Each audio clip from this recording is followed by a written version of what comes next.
serem postos em causa. Desde esse princípio básico.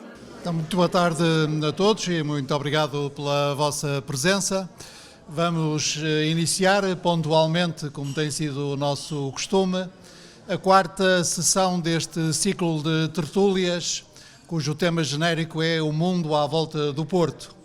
Nós já tratamos aqui do mundo, do contexto geopolítico, já tratamos das responsabilidades próprias da Europa e temos-nos debruçado sobre a economia portuguesa. Já tivemos a oportunidade de ouvir o ponto de vista das empresas, com a participação do Presidente da Associação Empresarial de Portugal, Dr. Luís Miguel Ribeiro, e hoje vamos falar da economia e da inovação em Portugal, com o ponto de vista da academia, das universidades. Temos o gosto de ter connosco hoje a professora Joana Rezende, minha colega, professora catedrática da Faculdade de Economia da Universidade do Porto. Aliás, basta olhar para ela para perceber uma das mais jovens professoras catedráticas da nossa universidade, que tem atualmente duas responsabilidades muito grandes. A primeira é que faz parte da atual equipa reitoral, como vice-reitora encarregada dos assuntos ligados ao empreendedorismo, à transferência, à valorização do conhecimento e ao planeamento estratégico. E a segunda responsabilidade é que atualmente preside a Associação da Universidade do Porto para a Transferência de Tecnologia, a UPTEC.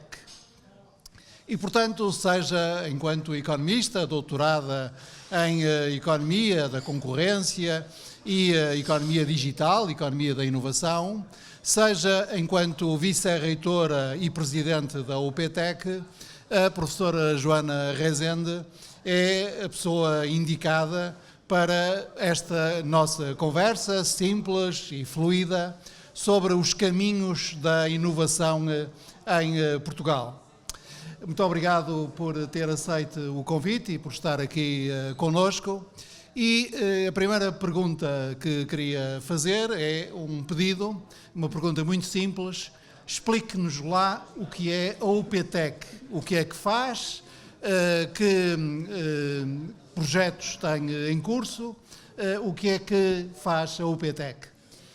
Muito boa tarde, gostaria de começar por agradecer a possibilidade de participar nestas tertúlias. É um enorme gosto e uma honra poder-me juntar a este programa e poder também partilhar convosco o que é que a Universidade do Porto tem feito no empreendedorismo e, para percebermos isso, eu respondia já muito diretamente a esta pergunta do que é a UPTEC. Aqueles que já saíram do metro aqui do Porto, na estação ali do polo universitário, certamente terão visto uma estrutura envidraçada onde estão grandes letras UPTEC.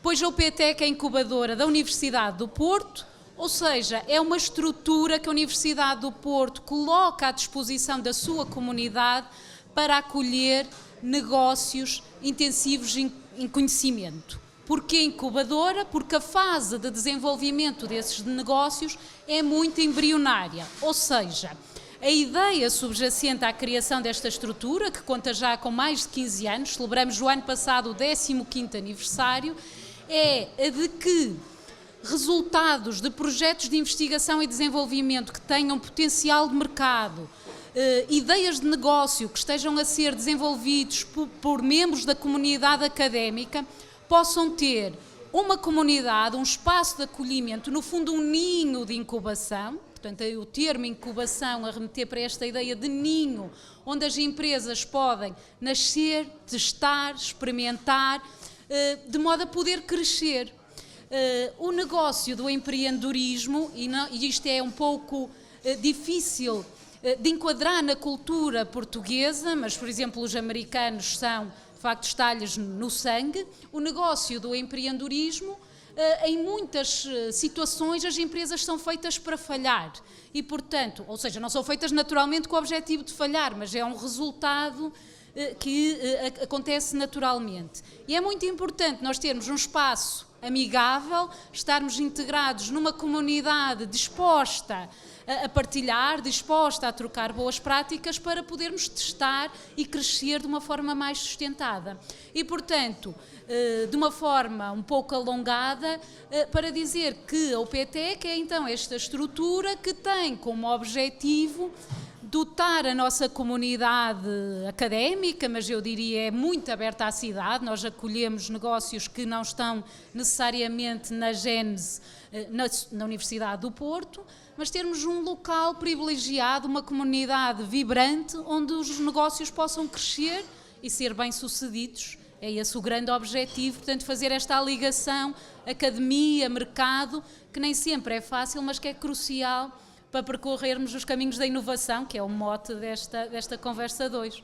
Mas a possibilidade de recorrer a essa associação da Universidade do Porto para a transferência de tecnologia é limitada aos licenciados ou pós-graduados da Universidade do Porto, ou qualquer pessoa com uma ideia que mobilize conhecimento avançado pode recorrer ao UPTEC?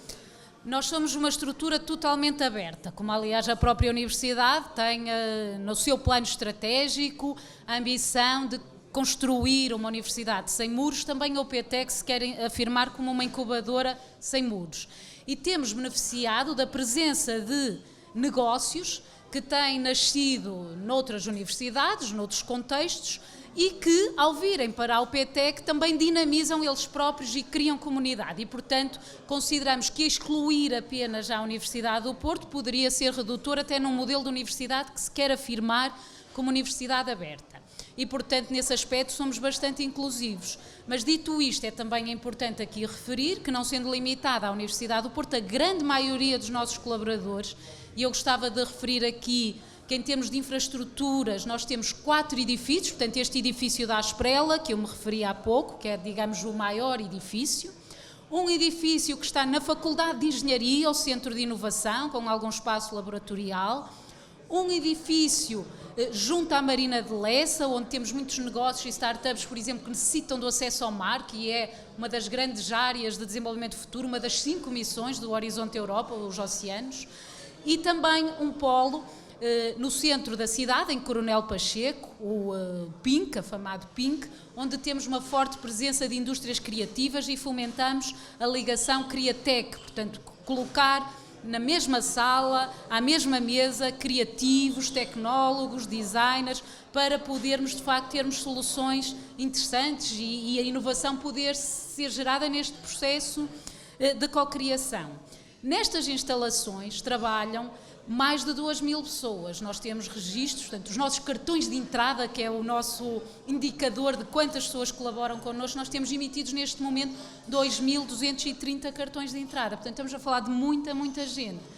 E a maioria destas pessoas são altamente qualificadas. Portanto, nós não conseguimos fazer um estudo com a periodicidade que gostávamos para ter o registro do grau que têm os nossos colaboradores, mas estamos a falar na grande maioria de pessoas com mestrado, temos pouquíssimas pessoas que não são licenciadas e muitas com doutoramento, o que também é algo muito interessante, porque eu tenho defendido, essa tem sido também digamos, a postura da Universidade do Porto, o empreendedorismo é um caminho muito interessante para ser considerado depois do doutoramento, o que não tem acontecido, e há aqui um grande desequilíbrio em termos do mercado de trabalho e do que é o retorno da formação. Uma pessoa, quando tira um doutoramento em Portugal, que é um país que ainda está muito condicionado pelo baixo nível de salários, acaba pelo retorno da formação ser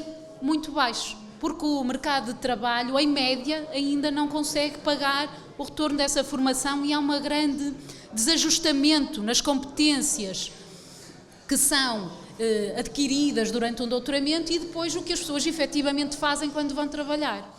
E o empreendedorismo pode ser, não será o único, certamente, mas poderá ser um caminho para que, depois de um doutoramento, eu crie o meu próprio emprego, o meu próprio percurso profissional, um negócio, no sentido de aplicar essas ideias e de criar mais empregos.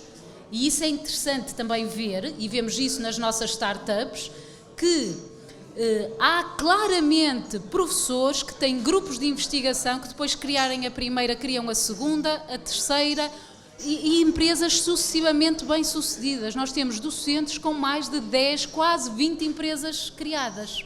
E isso é muito interessante ver e é algo que é muito relevante em termos até da política pública para a melhoria do emprego e para a subida do nível salarial, que é algo que é muito importante. Então imaginemos que eu, em vez de estar a caminhar para os 70, estava a caminhar para os 30 anos e que tinha acabado de desenvolver um projeto de doutoramento, imaginemos em Ciências do Meio Aquático, e para além da investigação propriamente dita, tinha também desenvolvido um novo método de aquacultura. Como é que eu podia recorrer à senhora professora e à sua UPTEC? Bom, a nossa UPTEC, nessa fase, eu espero que quando terminar o doutoramento... Para Matosinhos. Não necessariamente, não necessariamente. Nós gostamos de promover a interdisciplinariedade e o cruzamento entre áreas. Seria um sítio natural se nesse negócio da aquacultura, por exemplo, fosse necessário o acesso a infraestruturas que de alguma forma estivessem relacionadas com o mar. Mas eu diria que se só no final da tese de doutoramento é que se lembrasse de recorrer ao PTEC, então nós teríamos falhado. Porque nós gostamos de aparecer muito antes na capacitação e também de dotar aquilo os nossos estudantes e a nossa comunidade em geral, porque não são só os estudantes, também os docentes e os próprios técnicos, têm que encontrar na Universidade do Porto um meio favorável a desenvolver ideias empreendedoras. E, portanto, a ideia é que, já na fase em que estamos a estudar, em que hajam programas de empreendedorismo, nós chamamos no léxico, no jargão da educação, a dinamização do empreendedorismo enquanto competência, e, portanto, isso tem que acontecer numa fase preliminar. Poderá acontecer só mais tarde, e até com 70 anos nós também, portanto, estamos abertos ao empreendedorismo sénior. Somos agnósticos relativamente aos negócios, à idade, à área de formação. Mas, efetivamente, a nossa missão, e temos programas como a Escola de Startups, uma escola de startups para empreendedores, que seria esse público, portanto, alguém que já tem uma ideia de negócio e quer trabalhar essa ideia de negócio.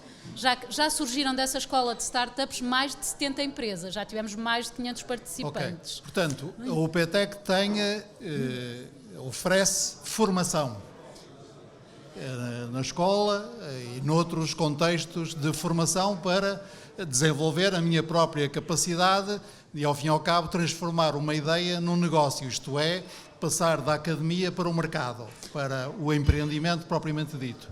E também oferece, por exemplo, instalações, a possibilidade, oferece certamente redes de colaboração com outras pessoas envolvidas em projetos semelhantes ou interligados, e oferece também facilidades logísticas, porque vocês têm um edifício muito grande. Sim. Portanto, temos tudo isso para colocar à disposição da nossa comunidade.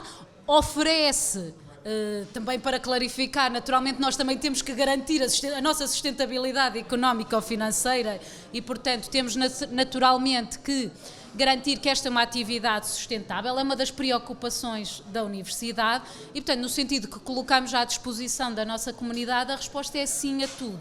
Portanto, nós temos várias áreas de missão, uma delas é o acolhimento nas nossas infraestruturas físicas, mas nós nem sequer, do ponto de vista técnico, para os contabilistas na sala, nós não cobramos rendas, nós o que temos é uma prestação de serviço, porque o que nós queremos oferecer é realmente esta integração numa comunidade empreendedora que requer proximidade física e, portanto, apesar de nós também termos o regime de incubação virtual, consideramos que estar nas nossas instalações é de facto uma mais-valia para as empresas que o consigam fazer, mas é também, trabalhamos outros domínios. Um domínio importante é o da capacitação, portanto, o tipo de programas que falávamos já há pouco, nós oferecemos à comunidade académica, oferecemos aos estudantes de doutoramento, temos oferecido em colaboração com várias faculdades, por exemplo, a Faculdade de Ciências, a Faculdade de Engenharia, às vezes, digamos, personalizados em função das audiências, portanto, por exemplo, fizemos um programa especificamente orientado para engenheiros civis,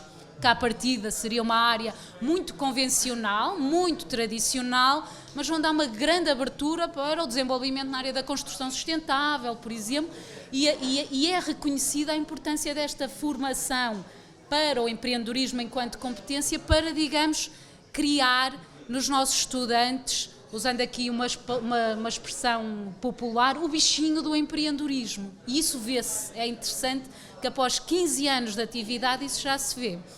Outra área em que estamos muito ativos é a área da participação em consórcios europeus. Em consórcios europeus dedicados à construção, ao desenho de programas de empreendedorismo e que tem uma dupla vantagem. Por um lado, aprendemos com os nossos parceiros as boas práticas e também nos posicionamos internacionalmente como um centro de empreendedorismo. A UPTEC foi inclusivamente reconhecida nos primórdios como um prémio europeu de inovação regional, portanto, pelo papel que tem no território do Porto. Nós estamos a falar, como eu disse, de mais de 2.000 pessoas que trabalham nas nossas instalações. Foi feito um estudo independente por colegas da Faculdade de Economia, que concluiu, com dados de 2021, portanto até já são dados um pouco ultrapassados, que o impacto direto e indireto induzido da nossa atividade são 8.600 postos de trabalho e mais de 300 milhões de euros de impacto anual no produto interno bruto. Portanto, nós estamos a falar de cerca de 200 projetos, cerca de 150 startups.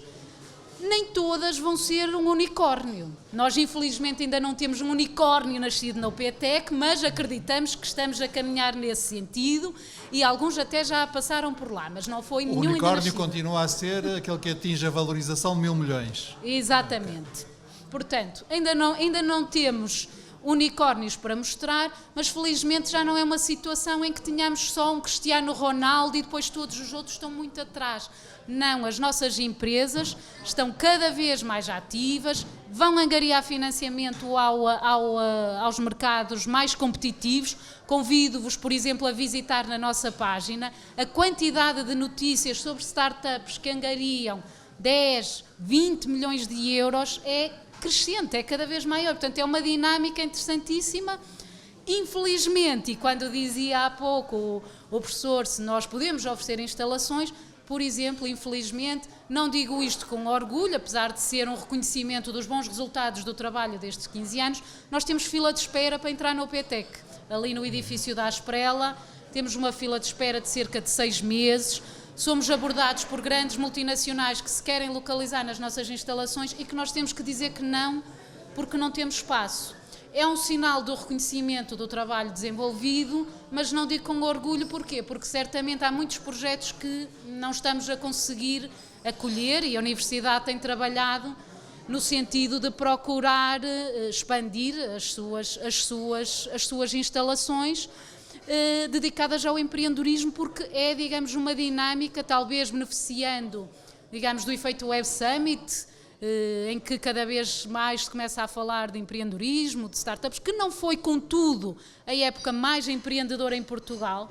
A época do grande crescimento dos negócios empreendedores é na crise financeira, o chamado empreendedorismo de necessidade. O custo da oportunidade de lançar um negócio ficou mais baixo, porque o mercado de trabalho estava muito deprimido. E, portanto, nessa altura é o grande período de crescimento da UPTEC. Portanto, as coisas conjugam-se.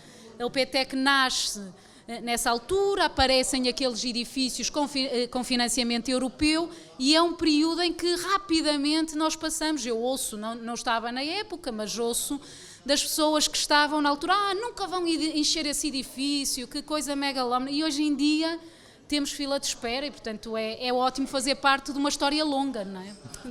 Só para ver como eu sou já antigo, eu sou do tempo em que a UPTEC era um conjunto de pré-fabricados no quintal a seguir à Faculdade de Economia. Um ponto, confirme se fizer o favor, se eu vou dizer uma coisa correta, mas um ponto para esclarecer os nossos amigos. Nós, por facilidade de linguagem, utilizamos muito a palavra empreendedorismo e falamos também em negócios, mas isso não significa que só possamos apoiar negócios lucrativos. O empreendedorismo social é uma forma muito importante de empreendedorismo e um bom negócio pode ser organizado na economia social, como uma instituição de solidariedade, como uma cooperativa, para fins não lucrativos. É verdade o que eu estou a dizer, isso. E outro ponto também, porque nós falamos muito também de tecnologia em sentido amplo, mas estamos a falar, evidentemente, de engenharia, de tecnologia física, mas estamos a falar também, por exemplo, das indústrias criativas. Aliás, o polo de Carneiro Pacheco é expressamente dirigido às indústrias criativas. Portanto, estamos a falar de tecnologia, como estamos a falar de serviços às empresas, serviços às pessoas, de arte, de criação cultural. É verdade o que eu estou a dizer?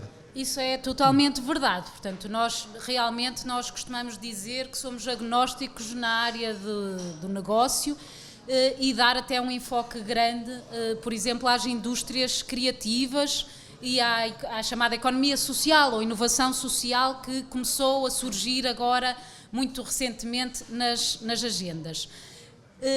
São áreas, portanto, se nós formos olhar para as estatísticas, se ficarmos apenas pelas estatísticas, o que nós vemos é que realmente os negócios na área da tecnologia, aquilo que nós chamamos as tech, a área tech, é a área onde nós temos mais startups e é a área onde elas conseguem ser mais facilmente e mais rapidamente bem-sucedidas, ou seja, mais facilmente chegam ao mercado.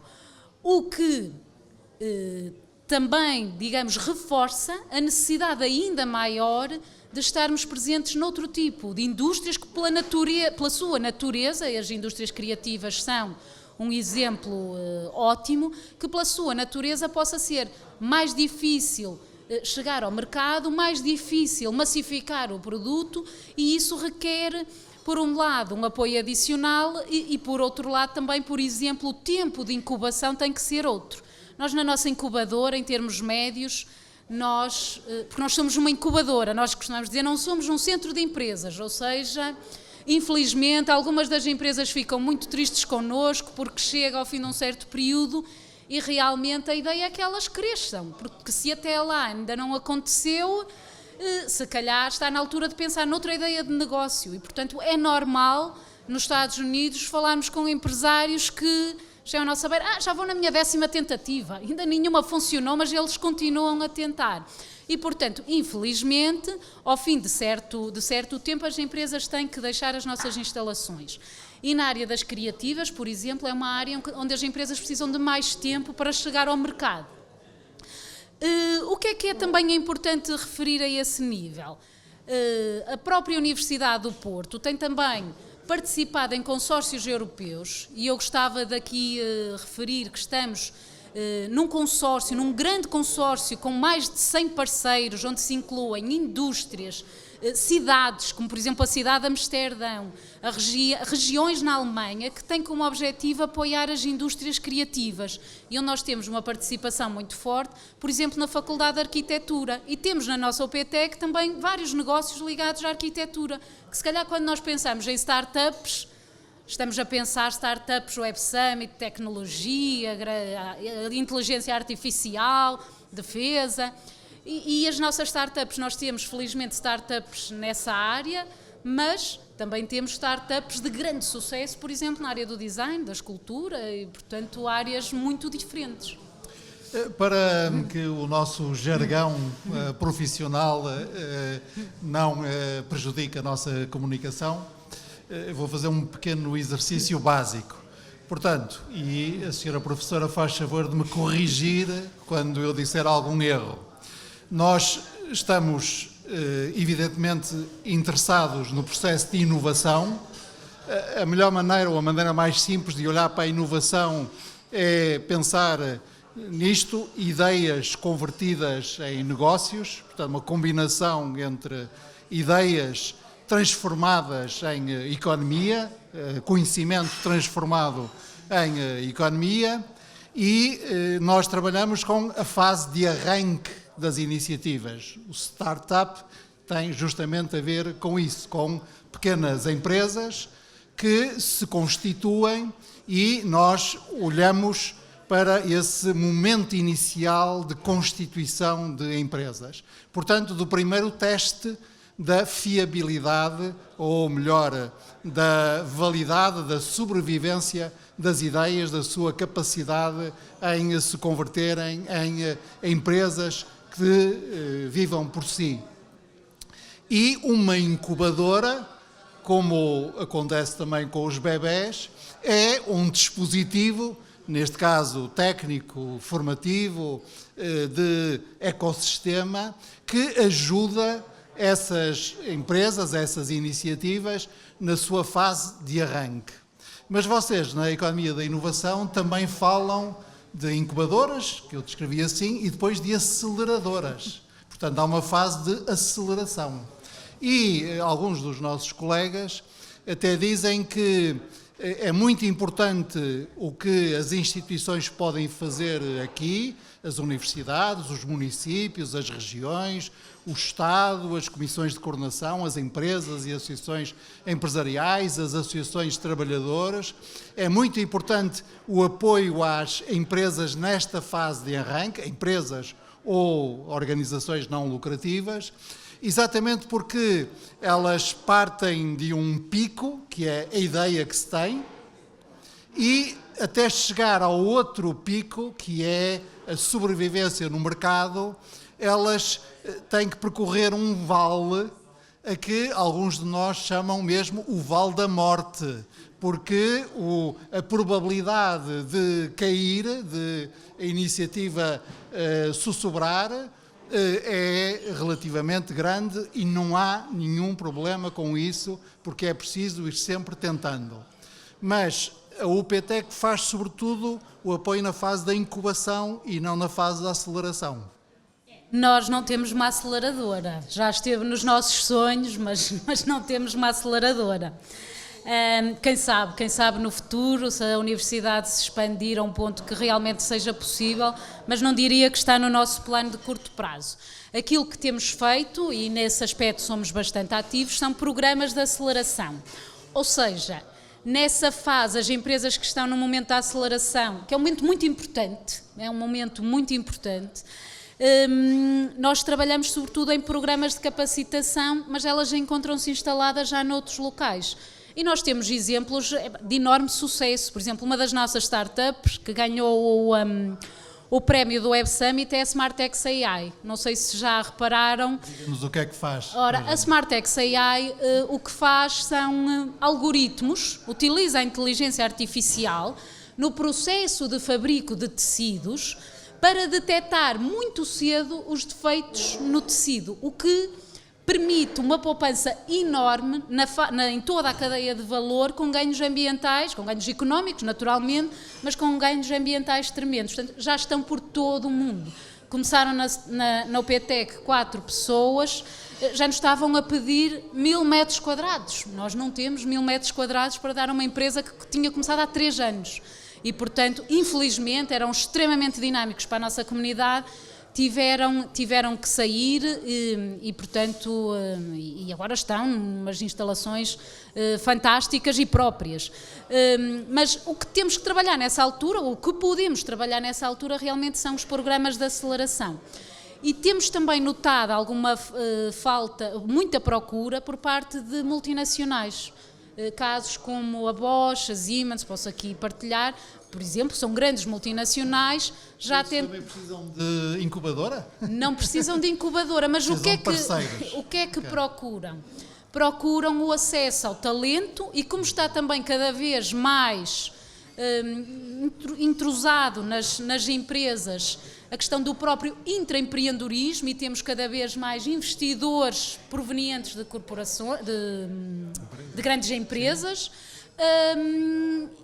querem ter acesso às boas ideias, querem estar próximo das faculdades, dos grupos de investigação e, portanto, porque na UPTEC, nós já agora também aproveito para precisar, nós temos diferentes tipologias de projetos. Temos as startups, as tais empresas pequeninas, temos um espaço de co-work, portanto, se alguém até só quiser imergir no ambiente, ainda não tiver uma empresa, mas quer trabalhar a ideia, estar imergida no ambiente, temos espaço de co-work, portanto, que não tem que ter uma empresa constituída. Temos centros de inovação, temos na UPTEC as instalações do Fraunhofer, que é o maior centro à escala nacional na Alemanha, o headquarter é ali na UPTEC, mas outros centros de inovação também, ligados às empresas, Sonai, a FASEC, já passaram pela UPTEC. E depois temos empresas âncora, algumas empresas que começaram lá e que vão ficando porque são particularmente ativas na dinamização da nossa comunidade. Um exemplo, temos uma startup que está lá desde o início, aliás, desde os contentores, que é a Everythink, e que ficou. Porquê é que ficou? Porque, para além de ter o seu negócio, atualmente presta serviços de prototipagem a toda a comunidade e, portanto, tem ali uma clara valência de apoio à nossa comunidade.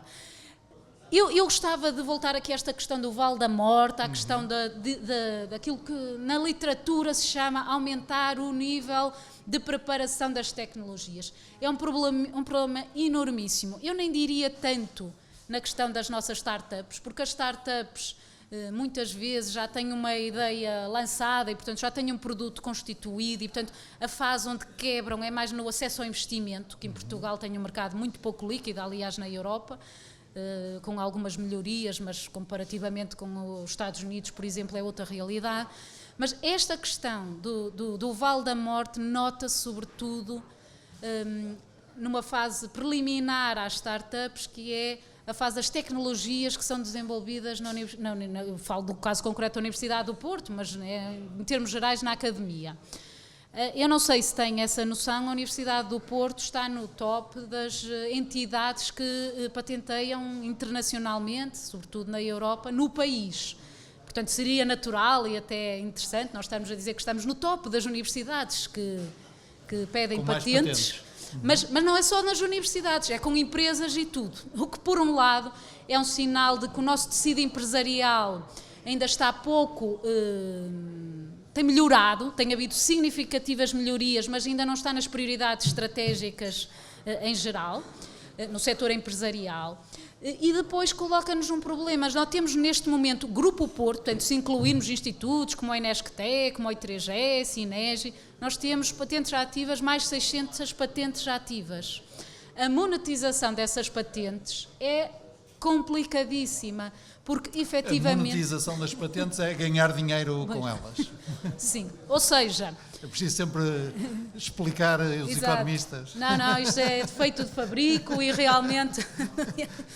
mas para vos dizer que é com orgulho, uma vez mais, que a Universidade do Porto apresenta estes números que também nos permitem posicionar também nos rankings internacionais. Mas não só a Universidade do Porto, como a Academia em geral, tem de facto uma dificuldade grande em garantir que as nossas tecnologias atravessam o Vale da Morte. Ok. E, portanto, é mesmo na fase crítica também em que as ideias, as invenções, os novos processos, os novos produtos, que são registados como nossa autoria, é isso que é a patente, se transformam eles próprios em iniciativas empresariais ou iniciativas económicas.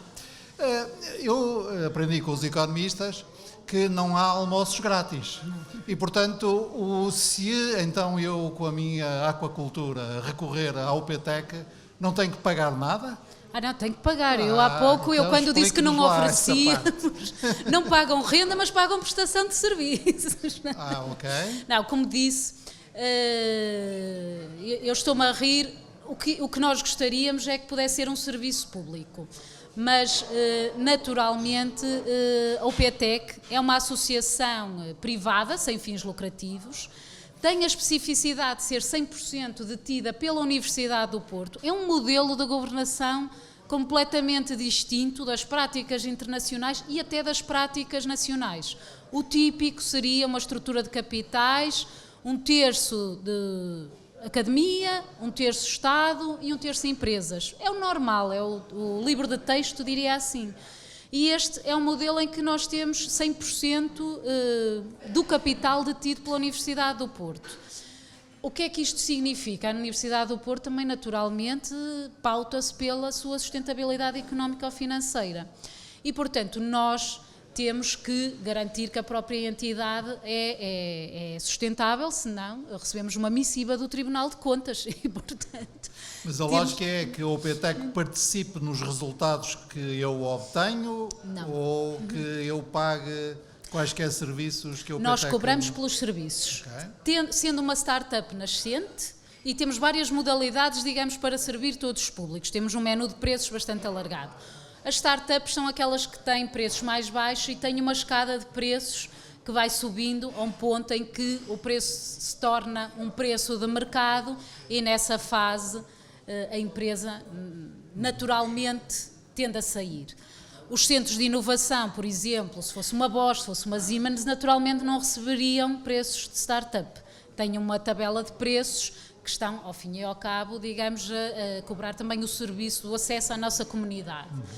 Se for uma incubação virtual não tem instalação física na OPTEC, mas tem acesso à nossa comunidade, quer reservar uma sala de reuniões para fazer uma reunião esporadicamente, pode fazê-lo. Quer vir a um evento, pode vir a um evento. Nós temos mais de 300 eventos por ano. Chega a ser... a comunidade é tão ativa que significa que nós temos quase um evento por dia, ou seja, há sempre qualquer coisa a acontecer na OPTEC, é uma dinâmica interessante e eventos de tipos muito diversos, desde aquilo que nós chamamos o Blá Blá Breakfast. O que é um Blá Blá Breakfast? Os empreendedores vêm e falam das suas experiências, queixam-se de más experiências, dizem, isto aqui é que é interessante, encontrei aqui esta linha de financiamento, está a funcionar muito bem para nós, pode funcionar, portanto, troca de boas práticas ou terapia conjunta, dependendo das sessões, para as nossas startups. Mas temos também programas como, por exemplo, o Industry at UPTEC, tivemos uma sessão... em que tínhamos, por exemplo, várias empresas, grandes empresas. Nesse programa nós tivemos empresas, sei lá, como a Vodafone, como a Galp, grandes empresas que querem apresentar desafios às nossas startups. Empresas, por exemplo, tivemos na área da cibersegurança, é uma área que temos muito desenvolvida, não sei se tem essa noção, mas a Universidade do Porto tem grupos muito na fronteira do conhecimento na área da cibersegurança, que é uma área crítica, porque nós falamos tanto dos desenvolvimentos digitais e as questões da cibersegurança, se há um ataque cibernético, pensem nisto como um incêndio numa casa. Nós tivemos, por exemplo, uma universidade com quem colaboramos muito, a universidade que é uma das maiores universidades em França, teve um ataque cibernético em agosto. Continuam com problemas, desapareceu a informação toda, é um incêndio em casa. E nós temos startups que estão reconhecidas na Europa, trabalham, por exemplo, com a NATO em soluções de cibersegurança. É um orgulho, não é? É um orgulho. Ainda tenho uma última curiosidade sobre a UPTEC, que é a população, os tais 2.200 que trabalham convosco. É uma população também internacional ou, sobretudo, nacional? Isto é, para além do encontro entre universidades, universitários, jovens investigadores e empreendedores e o mundo das empresas e da economia, há também esse encontro entre nacionalidades? Ou... É muito internacional. Nós temos no nosso parque 44 nacionalidades a trabalhar. E é interessante que nós somos procurados nos programas, por exemplo, por embaixadas, que vêm visitar as instalações, e nós tentamos encontrar sempre um colaborador que venha do país. E tem sido, até hoje não falhamos. Portanto, desde Grécia aos destinos mais comuns, como por exemplo, no Reino Unido, nós tivemos a Embaixada Britânica agora recentemente, e havia empresas praticamente só com colaboradores britânicos, de trabalhar em áreas como o blockchain e que escolheram Portugal para trabalhar. E o Porto e a UPTEC. Muito bem, muito obrigado por esta descrição. E agora, baseado nessa sua experiência, digamos, mais executiva e também na sua investigação como economista, vamos tentar abordar a questão mais geral do que podemos chamar a retenção de talentos. Quer ao nível de Portugal, quer ao nível da Europa, nós reconhecemos que temos uma desvantagem, por exemplo, em relação aos Estados Unidos, que é justamente uma certa incapacidade de reter os nossos talentos, do ponto de vista das qualificações académicas, do ponto de vista das competências. A Europa não tem nada a invejar aos Estados Unidos ou à China.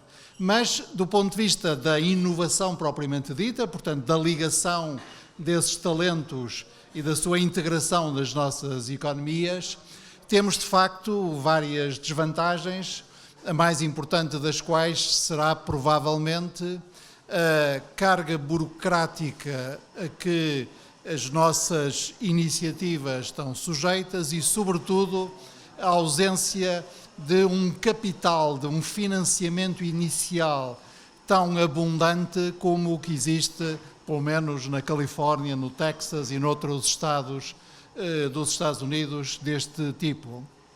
Portanto, como é que nós podemos reter mais talentos? Como é que vê a questão da retenção dos talentos no contexto da economia portuguesa ou no contexto da economia europeia, se quiser? Eu acho que essa é a pergunta do $1 milhão, não é?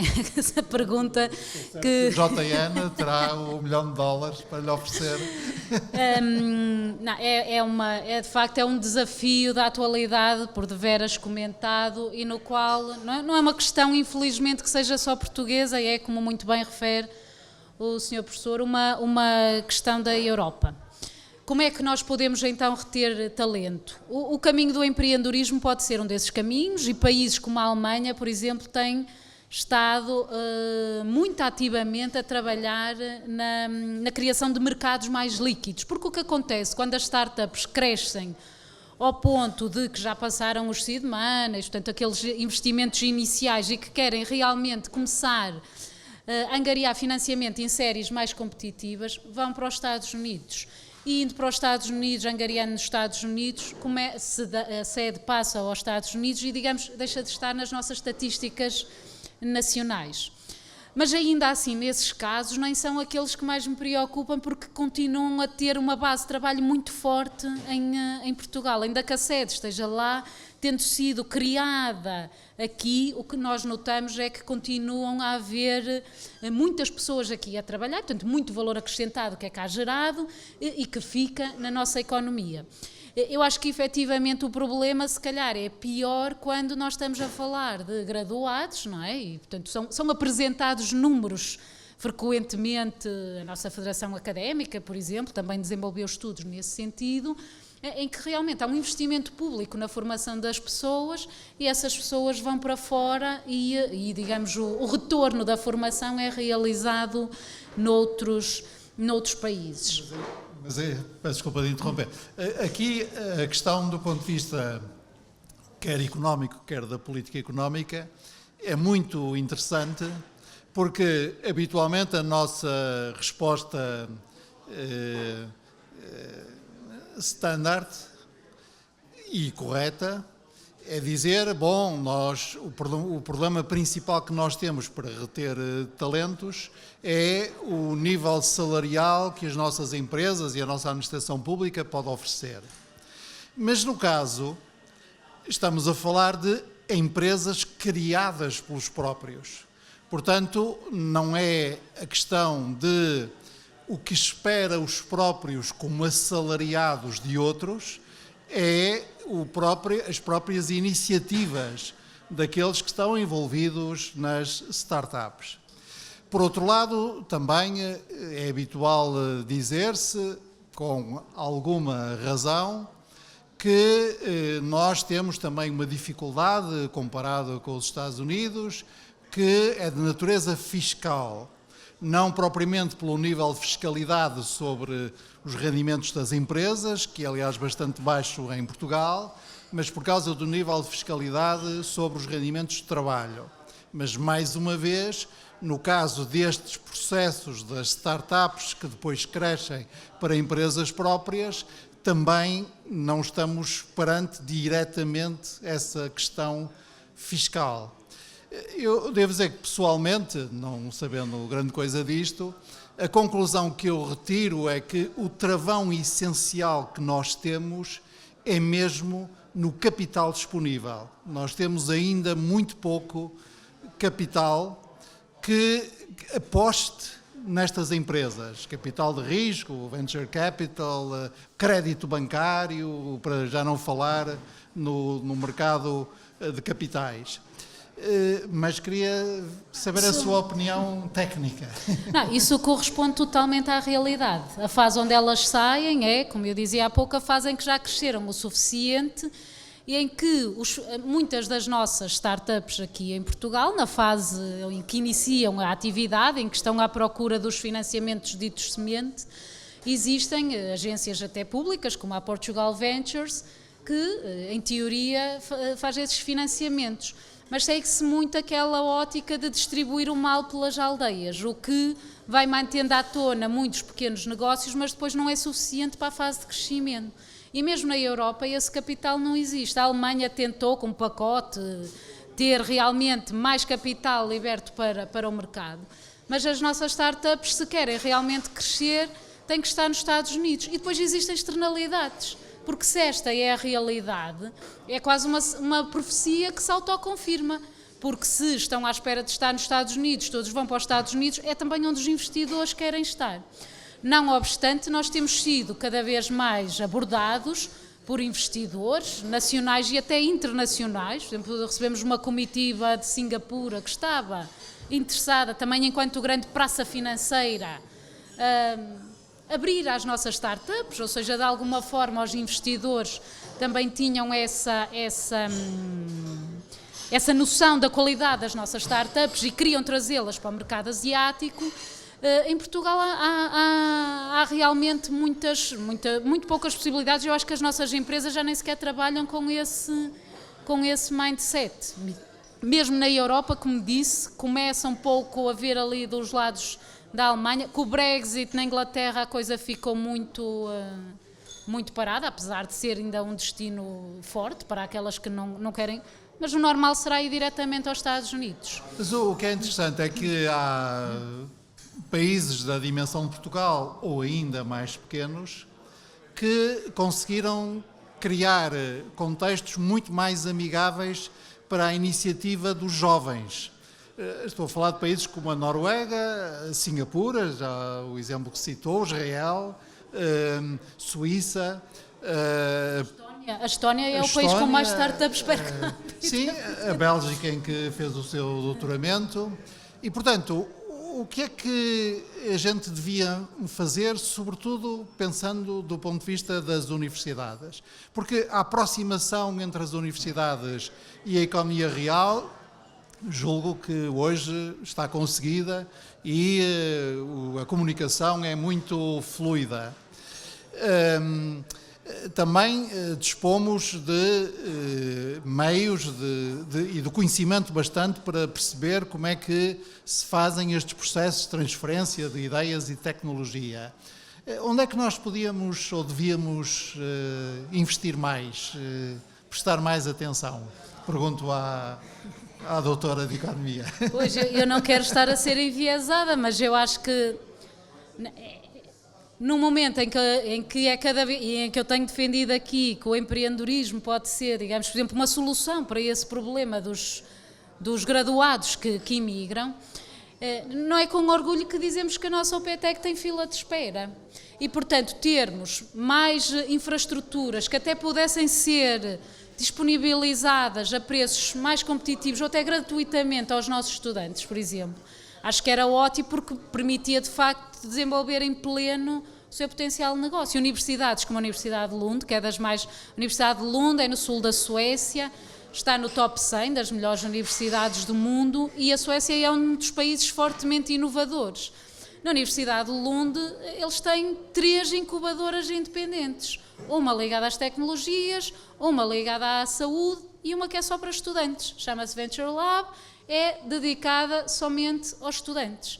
E não tem só as incubadoras, a da saúde, aliás, é uma incubadora que funciona nas antigas instalações da AstraZeneca. A AstraZeneca fechou, todo esse espaço laboratorial foi disponibilizado à comunidade e está agora até a ser explorado por um fundo imobiliário. Portanto, é para onde a Universidade de Lund está a crescer. O Venture Lab é uma incubadora dedicada só aos estudantes. Não há rendas, não há... O que interessa é o interesse económico do projeto. E estas entidades partilham o mesmo espaço, não só com a academia, com as diferentes faculdades, mas também com agências nacionais de inovação, de financiamento, que estão sediadas ou que têm instalações no campus, vamos chamar. Portanto, a cidade e o campus confundem-se um pouco. Portanto, é um exemplo muito interessante, porque depois o sucesso acaba por chegar. Portanto, tem também infraestruturas de investigação fora de série, portanto, na área dos lasers, portanto, tem ali duas infraestruturas com investimentos de bilhões de... Eu não sou da física, mas, portanto, tem a ver com partículas que permitem estar na crista da onda, realmente. Isso aqui requer muito investimento público, porque são investimentos consideráveis. Aqui também dizer que do lado da UPTEC, quando eu dizia há pouco que é um modelo diferente, 100% detido pela universidade, eu acho que beneficiaríamos de ter... Nós temos uma colaboração muito ativa com as forças vivas da cidade, da área metropolitana, mas seria ótimo, como noutros exemplos, podermos ter também uma colaboração financeira, não é? Um benefício financeiro e haver um investimento naquelas atores, não somos o único, felizmente, que estão a cooperar no desenvolvimento do território, porque é isso que acontece todos os dias. Há uma ideia muito interessante, antes de passar a palavra aos nossos convivas, tertulianos. Há uma ideia muito interessante que foi lançada pelo Enrico Letta no relatório que preparou a pedido da Comissão Europeia, que pode ser resumida assim.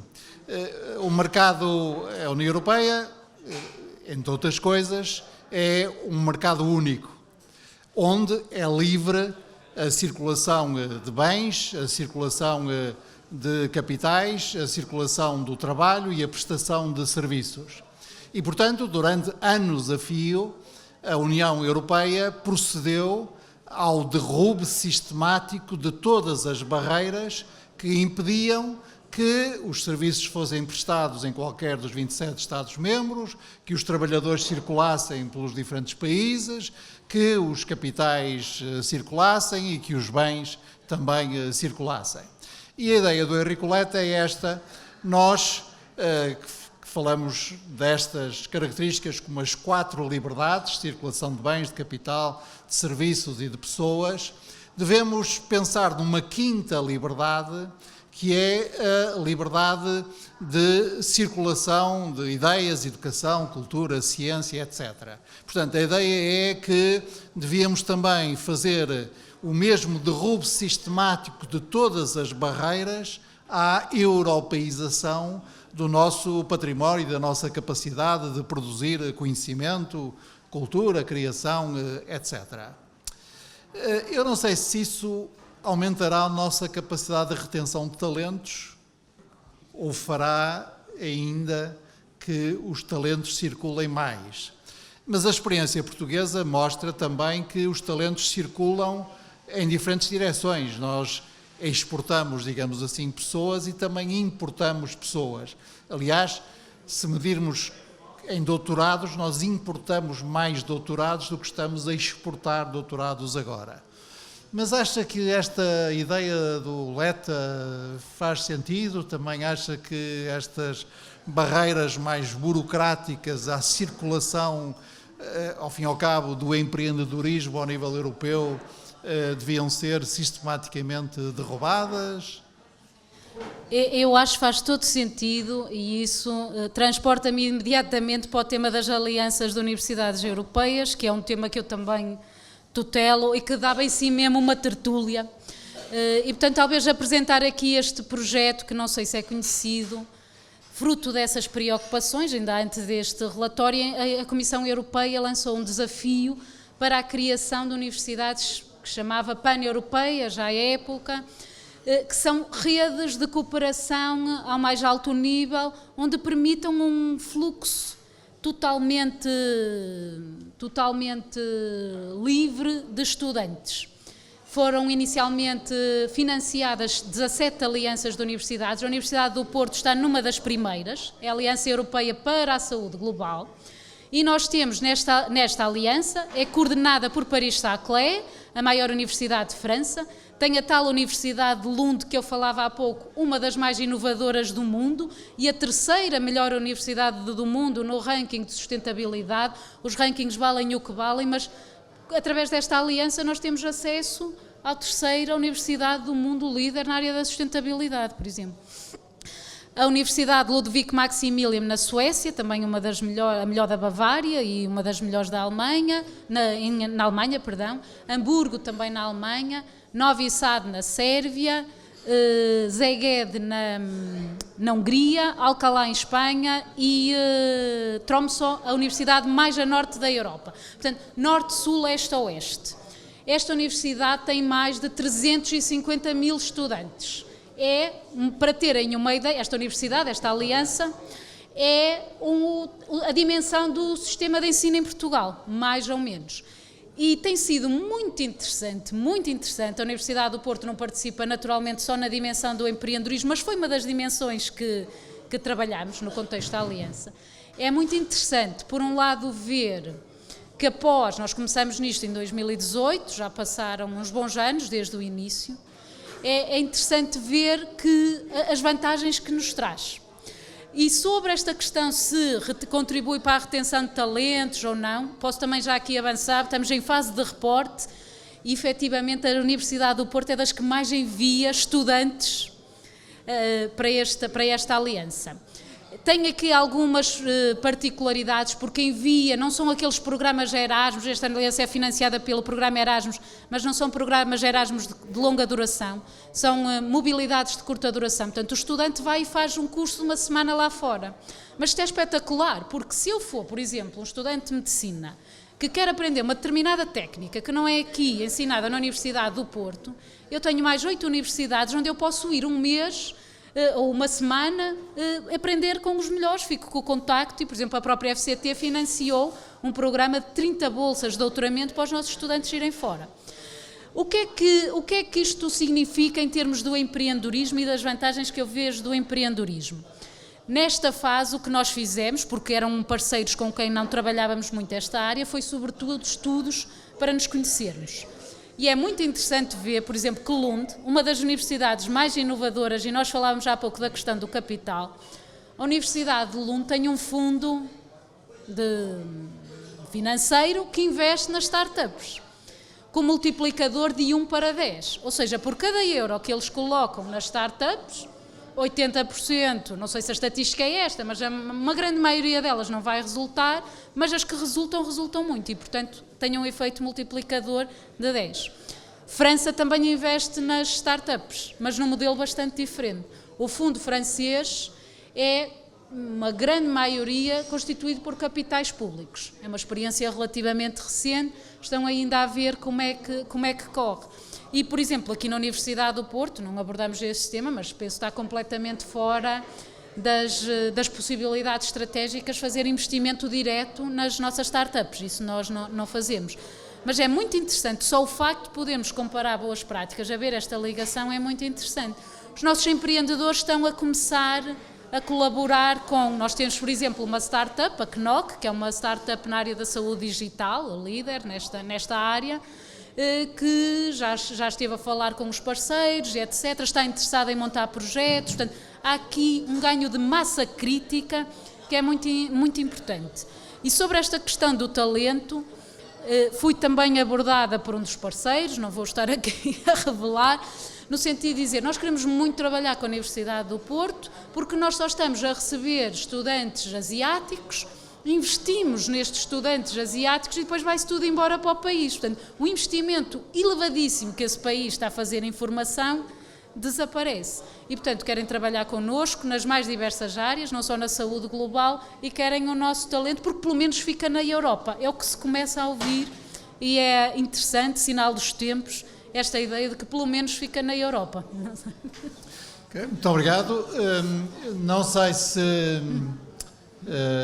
pessoas Um dos presentes quer colocar alguma questão à professora Joana Rezende? Eu ainda tenho várias, não queria monopolizar.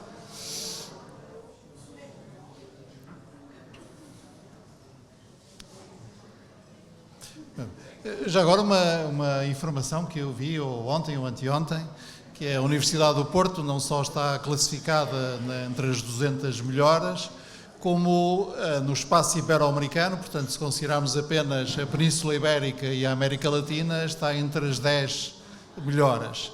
E, portanto, também é preciso valorizar a nossa própria capacidade de produzir conhecimento. Diga-nos o que é que faz enquanto responsável pelo planeamento estratégico? Então, quais são os próximos objetivos estratégicos da Universidade do Porto?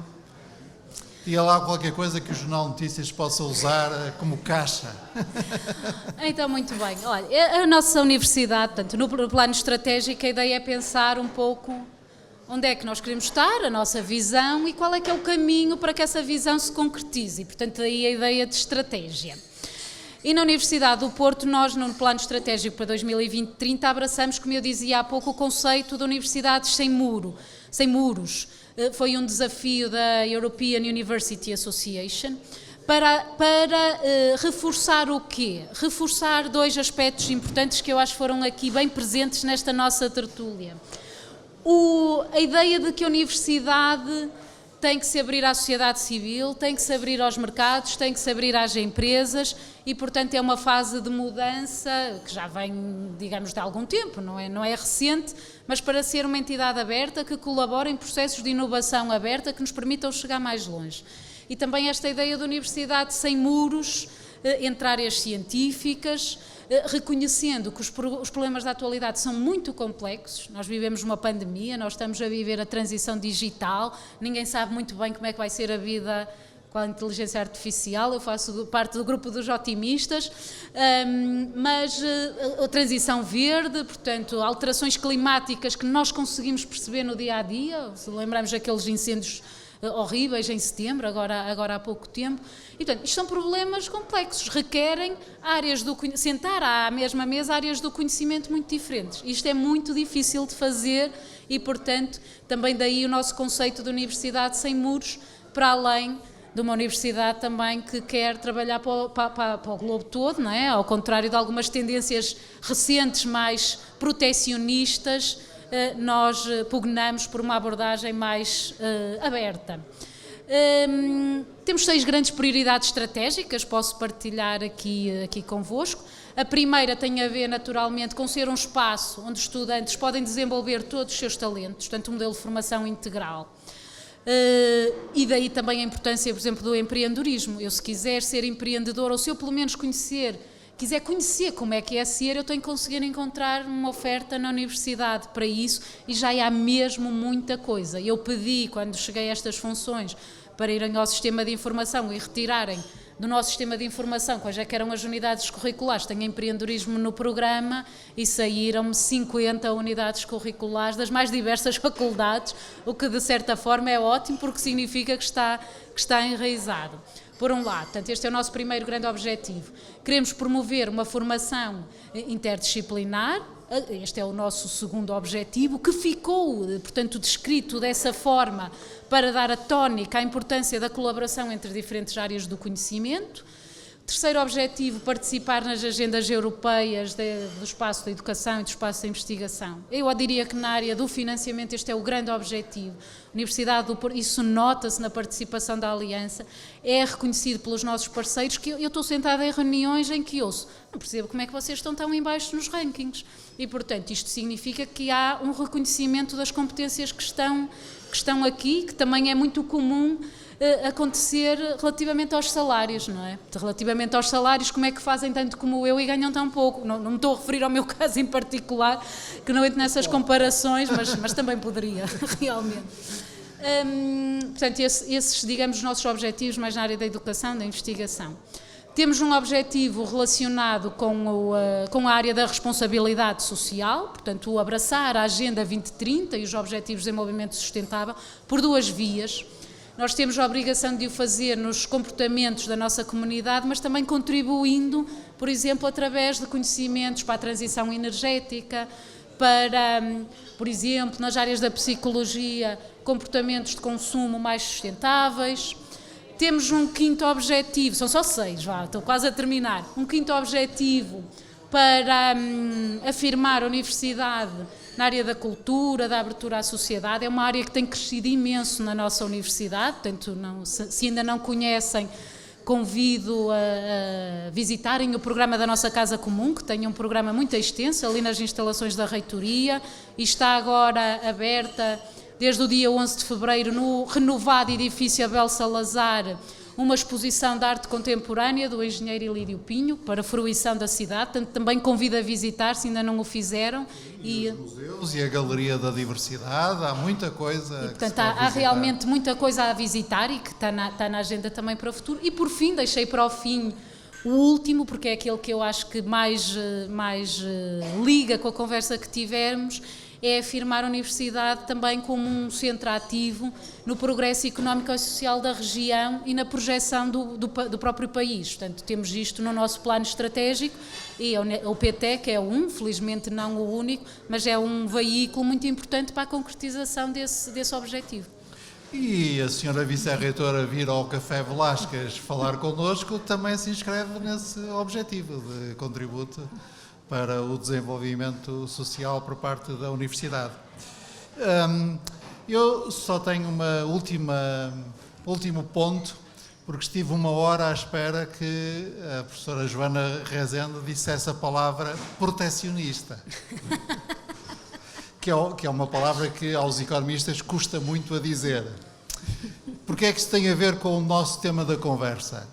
Porque sabe, melhor ainda que eu, que uma das razões pelas quais os Estados Unidos têm alguma vantagem em matéria de inovação sobre a Europa é que eles são bastante mais protecionistas do que nós.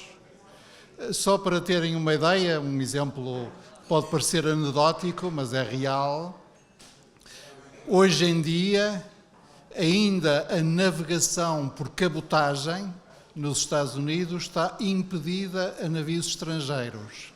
E uma parte considerável do crescimento das tecnológicas americanas deve-se ao facto de agências públicas dos Estados Unidos terem financiado, mas financiado na ordem das centenas de milhões de dólares e terem na prática contribuído para garantirem, pelo menos, digamos, algum momento oligopolista para essas empresas.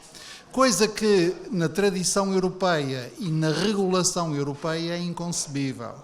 Portanto, a minha pergunta à senhora economista é, não voltando a épocas passadas erradas de mercantilismo, não seria preciso também alguma vontade da parte da Europa de proteger as suas capacidades e os seus talentos, respondendo ao protecionismo americano com algum protecionismo seu, designadamente nesse novo grande campo de desenvolvimento tecnológico que é a defesa, na qual os Estados Unidos têm uma política completamente centralizada e muito pouco liberal? Pois, no contexto atual, infelizmente, a resposta vai ter que ser sim, não é? Porque é com tristeza, mas efetivamente eu acho que a resposta no contexto atual é afirmativa, porque é muito diferente um passado onde, digamos, onde há livre circulação, bidirecional ou multidirecional, se quisermos, de um presente onde efetivamente estamos a dispor, a tornar um bem público algo que outros não estarão. Mas algo que é também muito interessante naquilo que diz, eu acho que é esta capacidade que os Estados Unidos têm, selecionam uma tecnologia e investem milhões e milhões nessa tecnologia, enquanto que aqui nós tendemos, eu disse há pouco, é uma frase que eu digo algumas vezes, a distribuir o mal pelas aldeias, o que já começa ao nível europeu, porque de facto, mesmo ao nível europeu, no contexto de uma Europa como, não é? Que nem sequer é um Estado federal, também é preciso, suponho eu, nunca participei dessas negociações, mas também será preciso distribuir um pouco o mal pelas aldeias. E eu acho que isso também, de certa forma, limita-nos, porque depois lá está, quando chega o momento de ganhar escala, temos dificuldade, por um lado. Por outro lado, a regulação, que em geral eu sou defensora, também é um fator que limita a velocidade, não é? Portanto, há exemplos, eu não sei, não é? Dizem que na Alemanha, portanto, a fábrica da Tesla não cumpria com os requisitos, mas entretanto, quando foram verificar, já estava montada e, portanto, já não mal estava feito. É aquela filosofia de eu prefiro pedir desculpa do que pedir licença. E, portanto, isso não existe na Europa e, de certa forma, não é? Se calhar os falhanços não são tão estrondosos, mas os sucessos também não. Portanto, acho que esta tem sido muito a situação na Europa. Dito isto, mesmo na área da defesa, as universidades estão ativas e têm algumas colaborações com geografias complicadas, como no Israel, Estados Unidos. Na área, não sei, a Universidade do Porto, posso falar de alguns projetos assim por alto, mas sempre Interessante para as pessoas que nos ouvem é mesmo dizer que a Universidade do Porto, quer pela Faculdade de Ciências, quer pela Faculdade de Engenharia, tem das maiores capacidades instaladas em drones, em produção e utilização de drones. Muito obrigado pela sua participação, espero que tenha gostado desta 1h10, 1h15, que costuma ser o nosso tempo. Nós, na próxima quinzena, teremos a nossa tertúlia, excepcionalmente não será à terça-feira 11, mas será à quarta-feira 12 de março, não tem nada a ver com a data, é o 12 de março. Será com mais um economista, o Dr. Rui Rio, e o tema será a reforma do Estado. Portanto, depois da economia e da inovação, rumaremos ao Estado. E de hoje a um mês falaremos com o engenheiro João Pedro Matos Fernandes sobre a descarbonização e a transição energética. Muito obrigado pela vossa presença e a quem puder, não se esqueça, no dia 12 de março, com o apoio sempre muito importante do Café Velásquez e da Irmandade dos Clérigos e a organização do Jornal de Notícias, teremos mais uma sessão da nossa tertúlia, 12 de março, com o Dr. Rui Rio, sobre a reforma do Estado. Muito obrigado e boa noite para todos. Obrigado.